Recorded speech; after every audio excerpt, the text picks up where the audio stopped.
Mike would have loved this movie. It's called Scare Me. 2020 movie. And as you see, it's like, a Shudder original that's like certified fresh by Rotten Tomatoes. That's kind of impressive, and it kind of deserves that title. I think the ending is meh, but it is a really kind of an interesting movie, especially if you're a writer. And that's kind of the problem with this movie, is that it's kind of written for writers, by writers. And so how do I write it? How do my notes say? A story for writers, about writers, and by writers. And so there's kind of a limited market for people who understand that. However, most everybody understands what storytelling is. And a lot of people think that storytelling and writing are kind of the same thing, but they're not. And so the story is about this guy who goes to this cabin out in the middle of nowhere. It's like it's snowing and stuff like that. It's a good snow day kind of a movie. And so it's snowing, and he runs into this other writer, this female writer, who's actually got a successful novel out. And they're both trying to, work on the next project. So there's a big power outage. And so she shows up with like a bottle of wine and all her notes and stuff like that. And so they start saying, hey, let's scare me.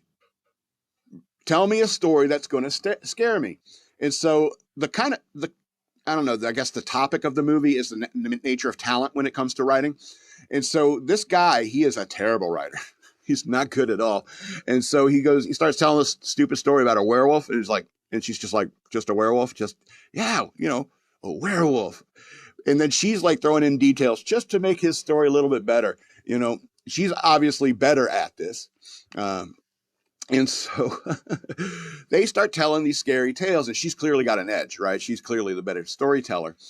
And so they're telling these stories back and forth, and they're using funny voices for the characters, and they're acting them out in shadows and stuff like that. It's fun. It's what a couple of writers would do with the power's out, you're snowed in, and all you got is a bunch of wine and frozen pizzas or something like that. And I like that kind of stuff because, I would love to be snowed in with somebody who wanted to do something like that. Because usually when you're snowed in, it's like everyone wants to do their own thing, Nah, let's get drunk and in the dark, tell scary stories, try to scare each other. Or better yet, like build on the story together. Anyway, that's called role-playing, I suppose. Yeah, that's role-playing games. Who wants to get snowed in with me and play role-playing games? Anyway, I don't want to get to the third act because I think it was, but I don't know exactly where you're going to go with that story anyway. I don't know. I guess it would have been cool if like the werewolf showed up and it was just a simple werewolf. They had these all like convoluted stories. Like they ordered a pizza and the pizza guy decided to stay with them and like chip in on the stories. It's kind of funny in that way. It's almost like a dramedy that all of a sudden becomes a horror movie at the end, and you're like, what? It was so good for a long time, and then anyway. So Scare Me 2020 film, 10 of 13 stars. Not everyone is a storyteller. And this movie is about that very fact. So a certain section of all audiences will not get it.